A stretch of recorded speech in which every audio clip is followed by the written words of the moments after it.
Hey everyone, SecretZach here. Welcome to the next video. So, the news recently broke that Crytek is doing layoffs, and they have let go a lot of developers, and as a result, Crysis 4, which was already in the preparatory stage, they had already started working on it. Well, it is not that everyone is saying it is scrapped, but it is certain that it will not be released on time, if it even gets released at all. So as a result, this is quite a big problem since the last Crysis came out in 2013, and of course Crysis as a franchise has always been famously known for not running well on any computer. But what's the point? Well, I thought, and honestly, I spent about 10 to 12 hours on this to put together what you're seeing here. But what is this exactly? So actually, Crysis, Crysis 2, and Crysis are all made in the CryEngine. Crysis 3 was also made in the CryEngine. Okay, but what if I told you that I put together something similar? Obviously, this isn't a game in the traditional sense, but I did add gameplay elements, enemies, a weapon you can pick up, abilities, invisibility, everything that's typically in a Crysis game. And really, I'm making this video for you so you can see what a new Crysis would roughly look like if it were released now.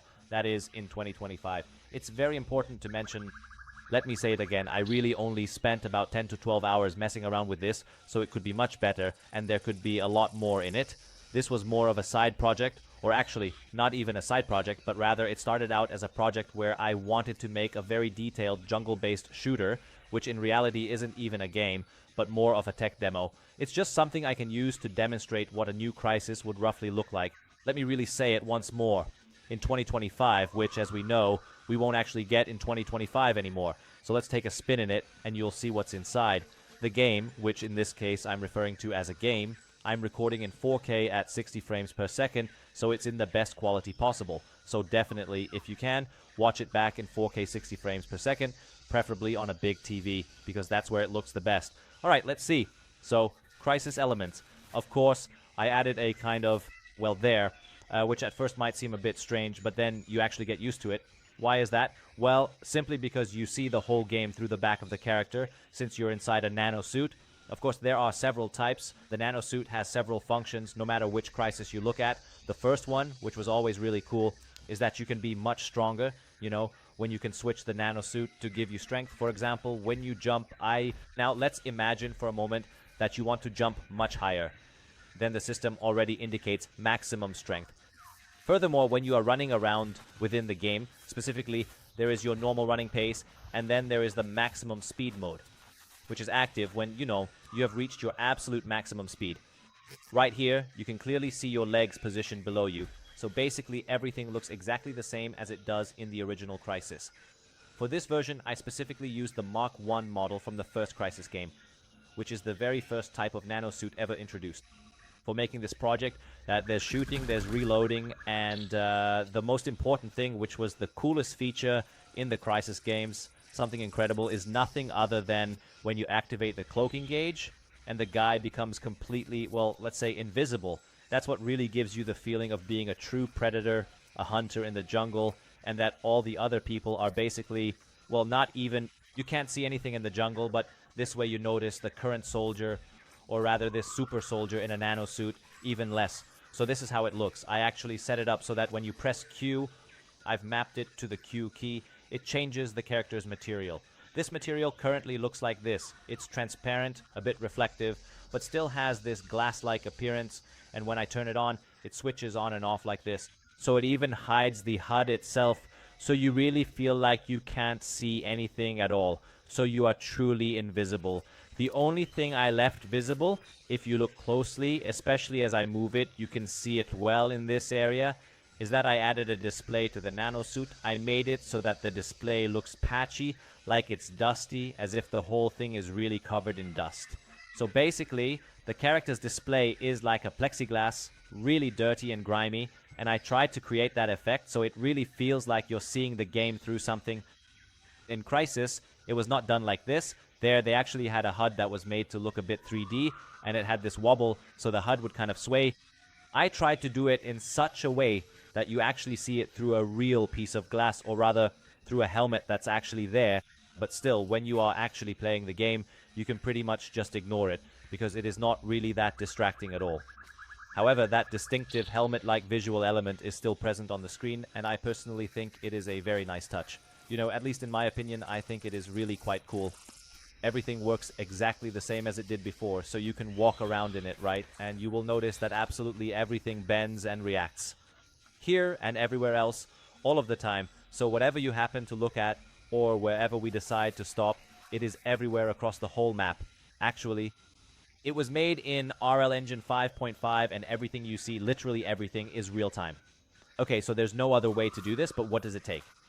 Well, a ton of memory, insanely powerful hardware, and a lot of storage space, so there are no miracles here, but guys, this is what it looks like. So when you think back now, like, okay, but Mario Crysis 1 and 2 and then 3, and they basically look like this, then I'll tell you that if you take the time to watch a video of it, you'll quickly realize that actually, no, it didn't look like this at all. It's just that we only remember it this way in our minds. The original game didn't look like this.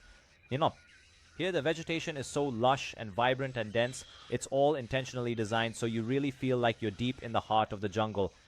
That's exactly what it was made for, so that's how it looks now. What's very important to note is that I also added many challenging enemies. That's why it took so much extra time. Yes, it was quite a process. The primary reason why I personally felt that it was absolutely essential to add enemies into this environment was so that I could actually demonstrate and showcase the intricate shooting mechanics in a practical way. And just a moment. I want to make sure that there is some real engaging combat for you to see in it. Hold on. I honestly seem to have completely forgotten the exact location where I originally placed them anymore. I know for a fact that I put them somewhere right around here. Aha! There they are, and they are already shooting at me.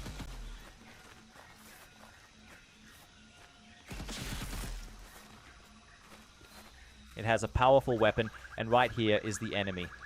It is visibly bleeding, and of course it automatically gets deactivated the moment it dies. By the way, the dense vegetation in this area isn't really liked by the graphics card at all because of the high polygon count. In any case, I think it's very important for you to know that this specific model is actually from the high-quality Mavi asset pack. By the way, I completely forgot to mention they're coming from that direction too. Do you see them over there in the distance?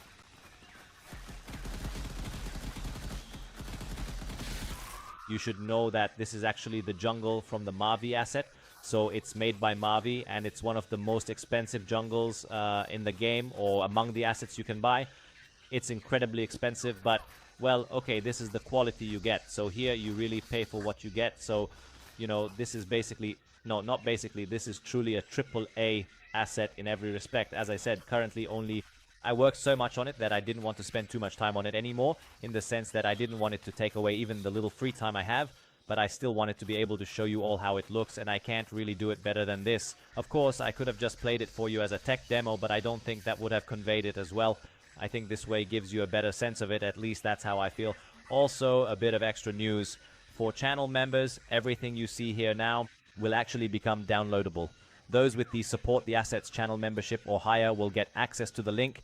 You can download it, and you can already try out the game itself as it is. So you can move around in it, you know, objective, kill the elite soldiers. So anyone who is a channel member with me, of course this whole thing is not for sale, but anyone who is a channel member with me and is at or above the monthly changing assets tier, or the monthly changing assets or above, is in the section, gets access to the download link here on YouTube, and can already start playing, try it out, and test it on their own computer. There's one thing I'd like to add. Currently there's no DLSS included. Why isn't it included? I'll show you. Here are the settings. By the way, I don't know why this isn't 1440p, but whatever, there's no DLSS. Oh, because full screen is turned off. Yes, because OBS is running at the same time, right? So, yes. So, there's no DLSS included. Why isn't there DLSS? Because for version 5.5, since Unreal Engine 5.5 is being used, there's currently no DLSS available for it. Otherwise, I would have added it. So, with lossless scaling, which costs about 2,000 forints on YouTube, on Steam, if you buy it, you can implement FSR with it, as well as frame generation, and then you can get even better performance and quality than this. Plus, you'll get twice as many frames with it. Let me say it again. The point here was that I really dialed it back so it would run properly. You know, back then we talked about this, or a similar asset, that it wouldn't even run properly on a 4090, and to some extent you were right, and I also said yes, but you have to know that it can be optimized, and well, I pretty much managed to do that. By that I mean that currently when I present it like this, with my 4090 card, NVMe drive, 64 gigabytes of memory, etc., etc., there were literally 7 FPS in this, what you see here, and I kept lowering the settings so that it still looks incredible, especially the shadows, and I reduced the draw distance and the shadow resolution until I finally got a completely playable value. This playable value for me right now is 60 FPS, and this is now on ultra settings. Guys, so keep in mind that this is on ultra. If I lowered the settings to very high or high, medium, etc., I would get even more frames per second. Right now, I just want to demonstrate and present how the whole thing, Crysis as a game, would look in 2025, and well, this is it. So that's really all I wanted to show. I hope you liked it, and that you found this video interesting. I really did put quite a lot of work into it. If you liked it, or if you liked the idea and the concept, then definitely give it a like, subscribe if you haven't already, and it's very important that you write your opinions down in the comments below. Sorry, people are coming at me here, but make sure to write your thoughts in the comments about what you think of this, whether you would try something like this, or if you think the new Crysis will be something like this. In terms of visuals, are you expecting something like this, or something even better looking, or do you think it won't be this detailed? Because let's be honest, if anything, this is really quite detailed. And if you'd like to learn this or something similar, you can do so by clicking on this video above me. By becoming a channel member, you get access to nearly 100 RL Engine tutorials, where you can learn things like this. And guys, thank you all very much for your attention. Have a great day, and see you soon. Take care. Bye.